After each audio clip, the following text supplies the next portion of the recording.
کہتی ہیں حضور علیہ السلام جب تشریف لائے تو پاک پیغمبر کی تشریف آوری کے وقت حضور علیہ السلام کی آنکھوں میں سرما پہلے سے لگا ہوا تھا. حضور پیدا ہوئے تو مختون پیدا ہوئے.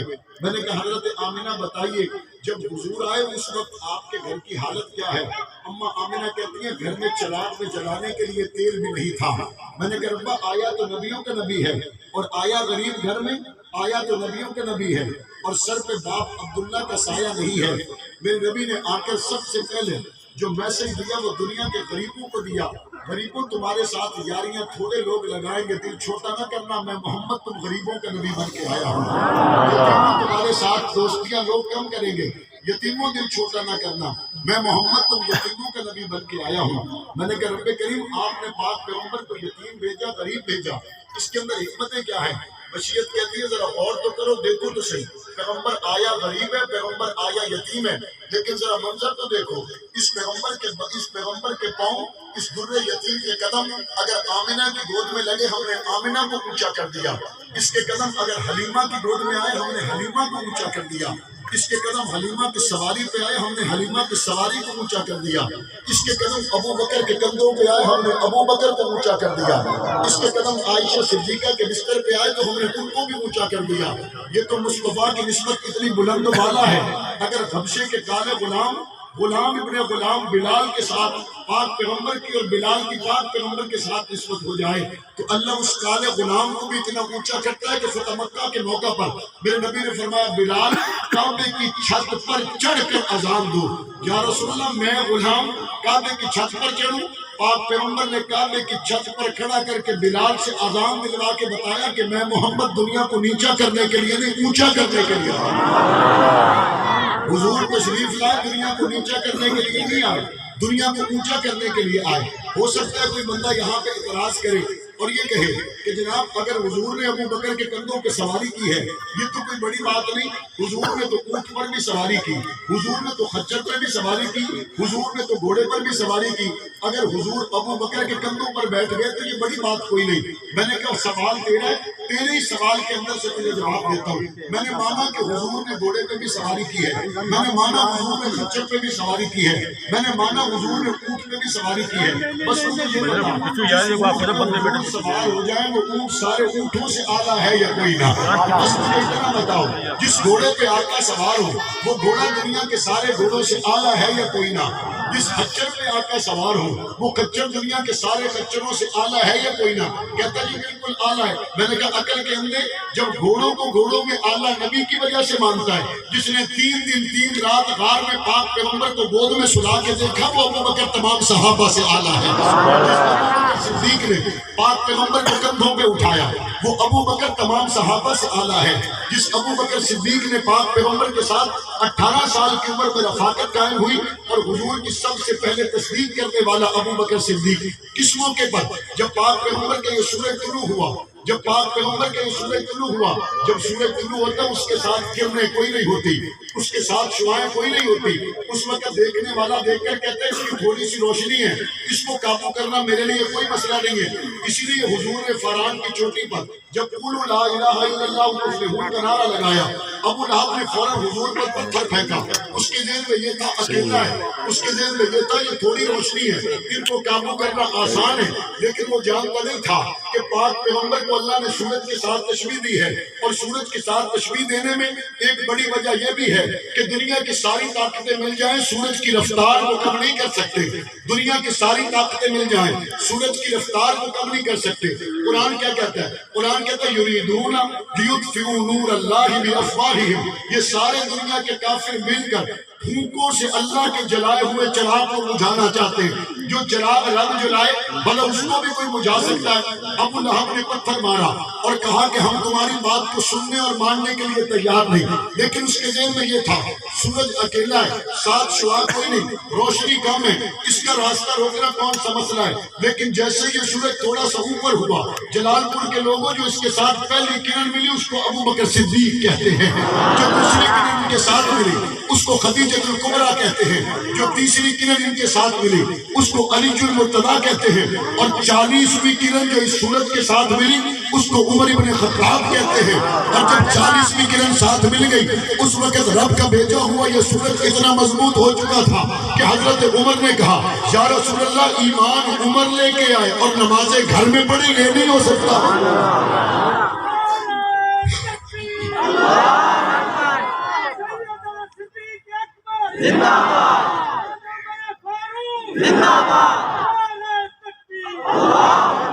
ایمان عمر لے کے آئے نمازیں گھر میں پڑھے، یہ نہیں ہو سکتا۔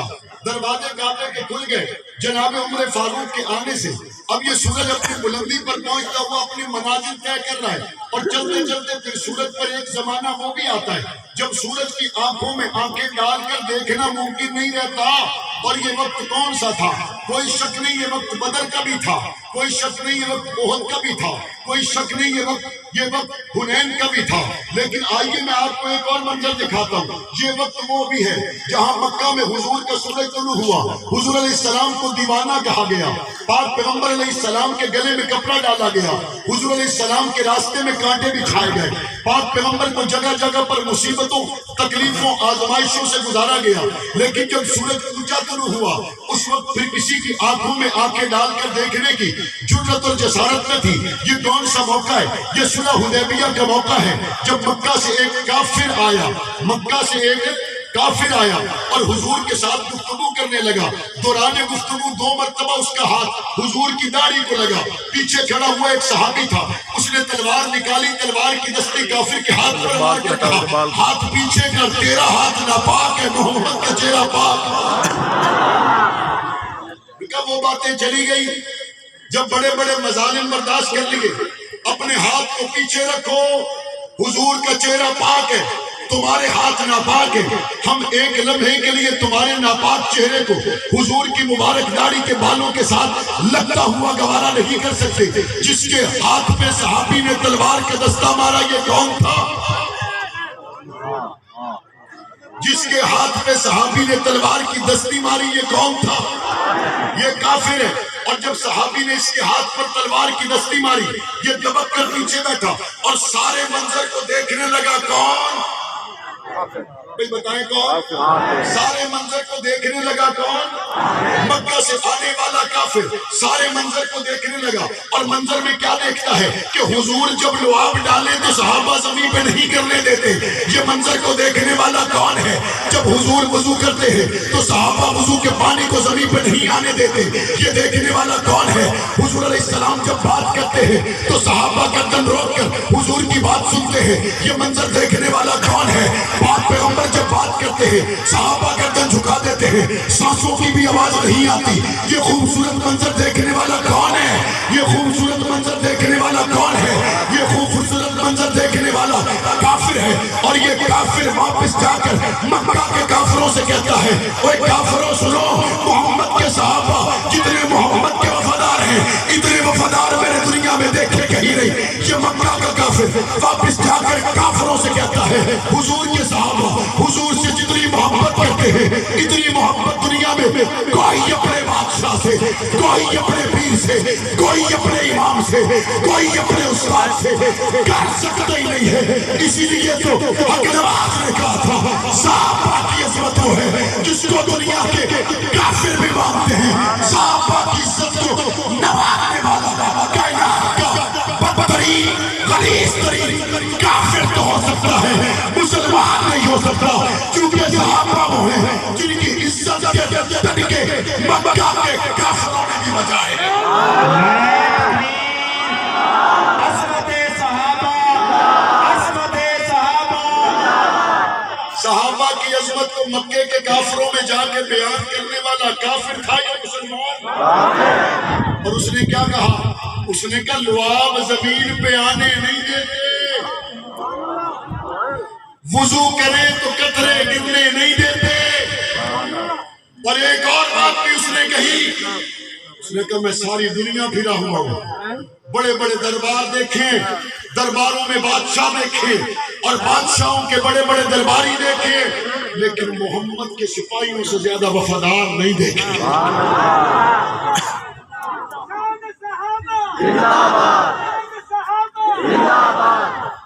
وہ کہتے ہیں نا جادو وہ جو سر چڑھ کر بولے. صحابہ آپ کی نبی سے محبت اتنی ہے کہ کافر کے سر چڑھ کر بولے. یہ حضور کے صحابہ، حضور کے وفادار. میں عرض یہ کر رہا ہوں کہ سورج عروج پر پہنچا، سورج اپنی انتہا پر پہنچا، کرنوں میں اضافہ ہوا. سورج وہی ہے لیکن کرنیں زیادہ ہو گئی. اب کسی میں دیکھنے کی طاقت رہی ہے؟ تو سجاد بندے ہو تو سمجھتے سے مولانا صاحب یہ سورج زمین ساری روشن کر دیتا ہے، کرنا دے نال سونا ہو کے وج گج کے نکلتا ہے. اساں جٹ بندے ہیں، ساڈے سارے بندے اس گل نوں جان لیں. سورج ہور کام نہیں کرتا ہونا ہے لیکن سورج ساڈیاں فصلاں ہی تو پکڑتا ہے. کوئی نہیں جڑے جڑے بندے زمیندارا کرتے ہو ہاتھ چاڑو ذرا. سارے کیا کاشت کیا ہے آپ نے؟ اچھا میں نے دسو فصل بالکل تیار ہے کہ کالا بدل تو آ جائے بندے کا ہاں ڈھاندا نہیں ڈھاندا یار پتے بھی آگے پتہ نہیں تو آگے میرے سپرے دے پیسے، میری کھاد دے پیسے، میرے خون پسینے دی کمائیاں، ہوتا یا نہیں ہوتا؟ آؤ پھر دکھاؤں. جب آپ کی فصل بالکل تیار ہو اور آپ کی فصل کے اوپر کالا بادل آ جائے، آپ سر سجدے میں رکھ کے کہتے ہیں ربا جو میرے بس میں تھا میں نے کر دیا، اب اس سے آگے تو رکھے تو رہتا ہے، اگر تو نہ رکھے تو میرا بس نہیں چلتا. آؤ نظرہ دکھاتا ہوں. 313 صحابہ کو حضور نے لا کر بدر میں کھڑا کر دیا اور جب دوسری طرف سے 1000 کا لشکر آیا، پاک پیغمبر نے سر سجدے میں رکھ کر کہا ربا اگر آج یہ 313 نہ رہے تو قیامت تک تیرا نام لینے والا کوئی نہیں رہے. حضور نے صحابہ کے لیے سجدوں میں دعائیں کی، لیکن میں نے یہاں پہ جو مثال دینی ہے وہ دوسری ہے. قرآن میرے نبی کو سورج کے ساتھ تشبیہ دیتا ہے کہ سورج فصلہ پکندہ ہے کوئی نہ. اچھا جنہ دیا سورج پکندہ ہے وہ ہاتھ چاہو ماشاءاللہ. سورج کو بھی اللہ پیدا کیتا ہے، وہ کیڑا نواز شریف نے لایا ہے. سورج کو پیدا کرنے والا کون ہے؟ اور سورج فصل کو پکانے کا ذریعہ بنتا ہے. سورج نہ ہو گندم پکتی ہے، سورج نہ ہو کپاس پکتی ہے، سورج نہ ہو غلہ اناج پکتا ہے، باغات پکتے ہیں نہیں پکتے. میں نے کہا ربا آپ نے حضور کو سورج فرمایا، جلال پور کے لوگ دنیا میں آپ کے سورج کے ذریعے فصلیں پکا لیتے ہیں، پاک پیغمبر نے بھی کسی فصل کو پکایا یا نہیں پکایا؟ قرآن کہتا ہے کزرع اخرج شطأہ فآزرہ فاستغلظ فاستوى علی سوقہ یعجب الزراع لیغیظ بہم الکفار. قرآن کہتا ہے محمد نے جس فصل کو پکایا اس فصل کو صحابہ کرام اس فصل کو کیا کہتے ہیں؟ بلند آواز سے اس فصل کو کیا کہتے ہیں؟ میں قرآن پڑھتا گیا. کیوں؟ کیونکہ ساڈے کول جھوٹے دی روایت نہیں، ساڈے کول قرآن دی آیت. ساڈے کول جھوٹیاں دی روایتاں، ساڈے کول قرآن دی آیتاں. حضور کے صحابہ جب زمین سے نکلے تو قرآن بتاتا ہے، جب تھوڑا سا بڑے ہوئے تو قرآن بتاتا ہے، جب اپنی پاؤں پر کھیتی کھڑی ہو کر لہلہانے لگی تو قرآن بتاتا ہے. میں دسو جس سے فصل بالکل تیار ہو جائے کسان خوش ہوندے نہیں کوئی جنہ ہاتھ چاہیا ہے وہ زیادہ آن جڑے فصل لے کے خوش ہوندے کو تھوڑا. بس سنو فصل تیار ہو زمیندار دیکھ کے خوش ہوتا ہے لگے تھکاوٹ تیار جاتی ہے یا کوئی نہ. بندے نے سنگل کانے سے اس میری کان ٹھیک ہے، اس لیے میری کان ہولا ہی اس میری کان ٹھیک ہے. کپاہ دیکھ کے بندے خوش ہوتے ہیں، کپاہ دیکھ کے بندے خوش ہوتے ہیں، گندم دیکھ کے خوش ہوتے ہیں. میں نے کہا ربا جس فصل کو آپ نے صحابہ کی شکل میں بتایا، جب یہ فصل پک کر تیار ہو گئی تو خوش کون ہوا؟ قرآن کہتا ہے محمد خوش ہوئے۔ یعجب الزراء، آیت کا ترجمہ کر رہا ہوں، لیغیظ بہم الکفار، جلال پور والے کو سوچے سے فصل پاک جب شریک سردری ہے کوئی نہ۔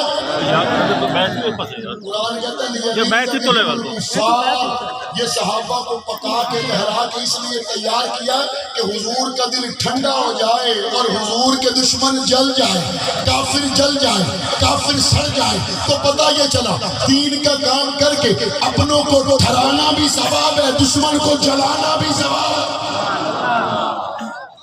دشمن کو جلانا بھی ثواب ہے یا نہیں؟ اور مومن کو ٹھنڈا کرنا بھی ثواب ہے یا نہیں؟ ایتھے تک میری گل نوں پہنچ گئے کوئی نہ؟ مڑ اگلی گل کراں، توجہ ہے، دیانتداری نال دسو، جیڑی فصل پک جاندی ہے دوبارہ کبھی کچی ہوندی ہے؟ آپ کی پکی ہوئی فصل دوبارہ کبھی کچی ہوئی ہے؟ گندم پک جائے تو دوبارہ کچی ہوتی ہے، باجرہ پک جائے تو دوبارہ کچا ہوتا ہے، پھل اپنی ڈوٹی سے باہر آ جائے دوبارہ واپس جاتا ہے۔ تو پھر مجھے بتاؤ، جو سورج پاکستان میں آئے اور وہ گندم کو پکا دے دوبارہ کچی نہ ہو، وہ باجرے کو پکا دے دوبارہ کچا نہ ہو، وہ کپاس اور مرچی کو پکا دے دوبارہ کچی نہ ہو، جلال پور کے لوگوں بتاؤ تو صحیح، جس فصل کو محمد کے سورج بچائے وہ بلال پھر انگاروں پہ لیٹ سکتا ہے، کچا نہیں ہو سکتا، سمیہ ٹکڑے ہو سکتی ہے، کچی نہیں ہو سکتی، خباب انگاروں پہ لیٹ سکتا ہے، کچا نہیں ہو سکتا۔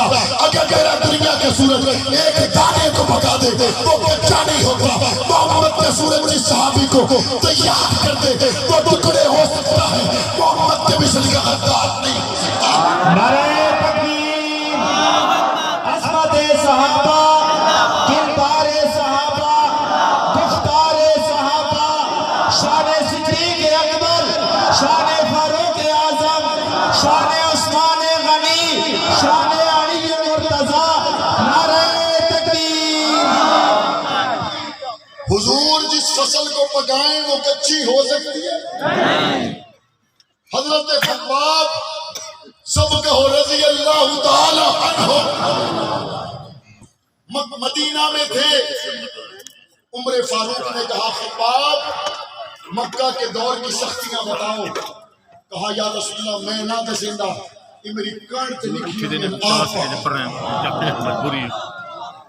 میری کمر پہ لکھی ہے پڑھ لو۔ عمر کہتے ہیں کیا مطلب؟ منہ پھیرا، کمر سے کپڑا ہٹایا، عمر کہتے ہیں میں نے دیکھا کہ کمر سیاہ ہو چکی تھی، میں نے دیکھا کہ کمر میں گڑے پڑ چکے تھے۔ عمر کہتے ہیں میں نے پوچھا خباب یہ کیسے ہوا؟ کہتے محمد کا کلمہ پڑھا تھا۔ آج آپ نے تو پڑھ لیا اور پڑھ کے درود پڑھ لیا، خوش ہو گئے۔ آؤ بتاؤں حضور کے صحابہ نے جب کلمہ پڑھا تو کیا ہوا تھا؟ حضور کے صحابہ نے کلمہ پڑھا، کہا گرم نوکدار پتھروں کو انگارے کی طرح لال کیا گیا اور ان کے اوپر خباب کو لٹایا گیا اور ٹخنوں سے پکڑ کر ان پتھروں کے اوپر رگڑا گیا۔ عمر نے پوچھا خباب پھر کیا ہوا؟ کہا پھر خون نکلتا رہا، پھر چربی پگھلتی رہی، وہ انگارے ٹھنڈے ہو گئے۔ بلا خباب بتا، جب انگارے پگھلے، جب خون نکلا تو نے کیا فیصلہ کیا؟ کہتے چربی پگھلتی رہی، خون نکلتا رہا، انگارے بجھ گئے، لیکن دل میں جو نور مصطفیٰ کا دیا تھا وہ مجھنے نہیں دیا۔ اے صحابہ کرام، اے خباب، اے بلال، اے سمیہ، اے عمار، اے یاسر، اے صہیب، اے حضور کے صحابہ، حضور کی فصل پک کر تیار ہونے والوں، پک کر چکی کے پاٹوں میں پسنے والوں، تم سے محبت کے سبق ہم نے سیکھے ہیں، تم سے محبت کے سبق، وفا کے سبق، حضور کے ساتھ چاہت اور لگن کے سبق ہم نے سیکھے ہیں۔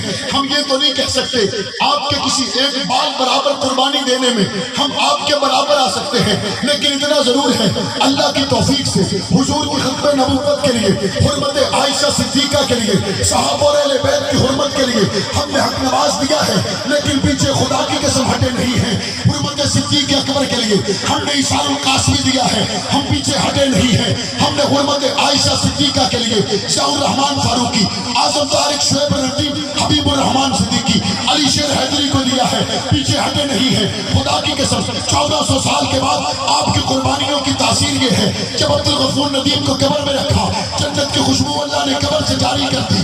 جب علی شیر حیدری کو قبر میں رکھا، جنت کی خوشبو کو اللہ نے جاری کر دیا۔ اے بلال، 1400 سال کے بعد بھی تیری محبت میں خدا کی قسم وہ لذت ہے۔ جب شمس الرحمان معاویہ اور ڈاکٹر عادل کو ہم نے قبر میں رکھا، اس کی قبر سے جنت کی خوشبوؤں کو رب نے جاری کر دیا۔ اے صحابہ کرام، آپ کی وفاؤں کی قسم جب تک جان میں جان ہے، آپ کی عزت کا پہرا دینے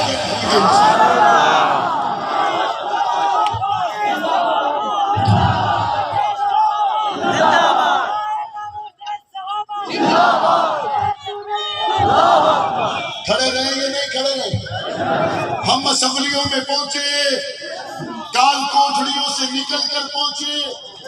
جدید دور ہے، آپ کو میڈیا کے ذریعے پتہ چلتا ہوگا، اللہ کی مہربانی سے ہم نے اسمبلی میں بھی وہی بات کی ہے جو منبر پہ کی تھی۔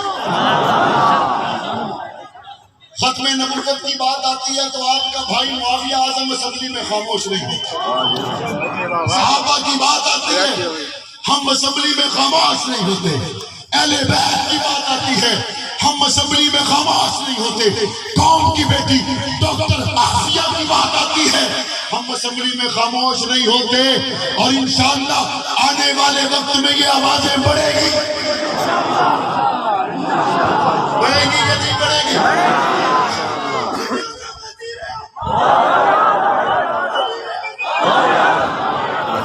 ہمارا صاف اعلان ہے، ہمارا صاف اعلان ہے، بلدیاتی انتخابات ہوں یا عام انتخابات ہوں، ووٹ اس کی صندوقڑی میں جائے گا جس کے دل میں ابو بکر رہتے ہیں۔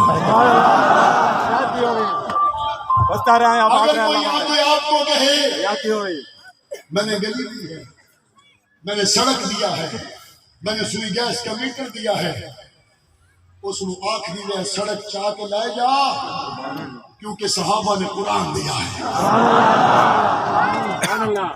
کوئی کہتا ہے میں نے سوئی گیس کا میٹر دیا ہے، اس کو کہو میٹر لے جا، محمد کے صحابہ نے حضور کا فرمان دیا ہے۔ اور اگر کوئی نوکری دیتا ہے، سڑک دیتا ہے، ایئر کنڈیشن کمرے میں بیٹھ کر دیتا ہے، صحابہ نے قرآن دیا، انگاروں پہ لیٹ کر دیا ہے۔ صحابہ نے نبی کا دین دیا ہے، تختہ دار پہ لٹک کر دیا ہے۔ صحابہ نے حضور کا دین دیا ہے، پر بدر ہو کے دیا ہے، بدر کے زخم اٹھا کے دیا ہے، اور کے زخم اٹھا کے دیا ہے، تختہ دار پہ جھوم کر دیا ہے۔ تو بتاؤ، ان وفاؤں کرنے والے، حضور کے ساتھ ہر دم کھڑے رہنے والے، محمد کے ان صحابہ کے ساتھ 1400 سال کے بعد کوئی غداری کا تصور کر سکتا ہے؟ نہیں کر سکتا۔ تو پھر مجھے بتاؤ، نعمت بدر میں اترنے والے کون تھے؟ زخم اٹھانے والے کون تھے؟ حنین میں جانے والے کون تھے؟ حضور کے ساتھی کون تھے؟ حضور کے وفادار کون تھے؟ حضور کے رضاکار کون تھے؟ قرآن لکھنے والے کون تھے؟ نبی کا فرمان لکھنے والے کون تھے؟ جہاد کی جا سکتی ہے، کوئی صحابہ حضور صحابہ پر بھونکے برداشت نہیں کیا جا سکتا۔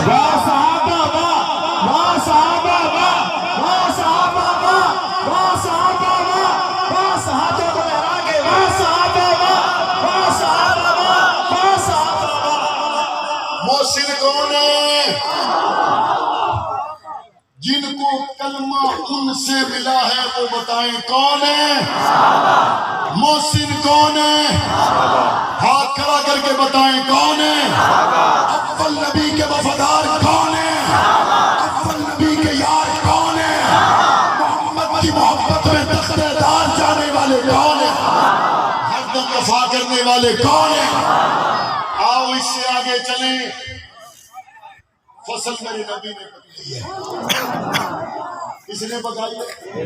یہ سکول میں بیٹھے ہو، سکول میں بیٹھے ہو، لیکن بساؤ 100 بچے ہیں چترائے پاس ہوئے، 97 فیل تھی، 97 بچہ ہو گیا فیل، 3 ہو گئے پاس۔ استاد کا قصور ہے یا بچوں کا؟ اور 3 ہو گئے فیل، 97 ہو گئے پاس۔ اب اس میں کس کا ہے؟ کس کا ہے؟ حضور کی کمائی 1,24,000 صحابہ ہے۔ حضور کی کمائی کتنے صحابہ ہیں؟ 1,24,000 صحابہ۔ اب کوئی یہ کہے کہ حضور کے بعد صرف 3 دنوں میں ایمان تھا، باقی دنوں میں ایمان نہیں تھا، بتاؤ گے میرے نبی کی ختم نبوت کا منکر ہے یا کوئی؟ یہ حضور کی محنت کا منکر ہے یا کوئی؟ یہ حضور کی 23 سالہ محنت کا منکر ہے یا کوئی نہ؟ آؤ اس سے آگے چلیں۔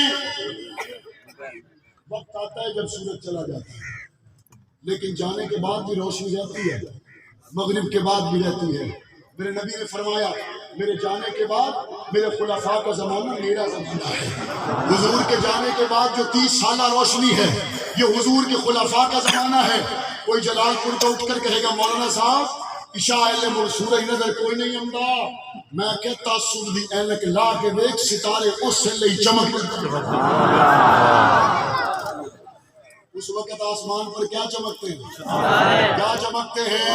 بلند آواز سے محبت سے چمکتے ہیں صحابہ ستارے، نور کے مینارے، ہدایت کے مینارے آسمان کی بلندیوں پر۔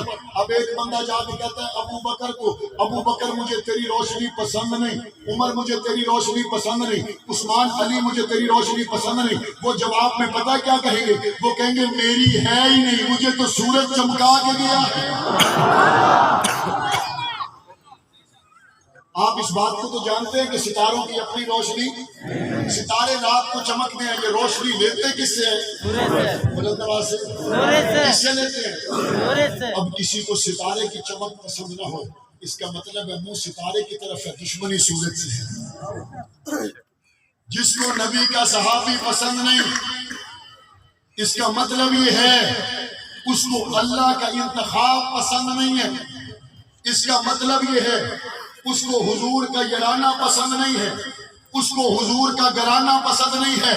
صحابہ کی محبت ہمارا ایمان ہے، اس محبت پر قائم رہو گے، ختم نبوت کے لیے کھڑے رہو گے، رحمت صحابہ کے نعرے لگاتے رہو گے، صحابہ صحابہ کرتے رہو گے، اور انشاءاللہ اسمبلیوں میں صحابہ کے غلاموں کو بھیجو گے، اہل بیت کے غلاموں کو بھیجو گے۔ اگر آپ کا یہی جذبہ ہے تو پھر آپ سے کہنا چاہتا ہوں اٹھ شیر مجاہد ہوش میں آ، تعمیر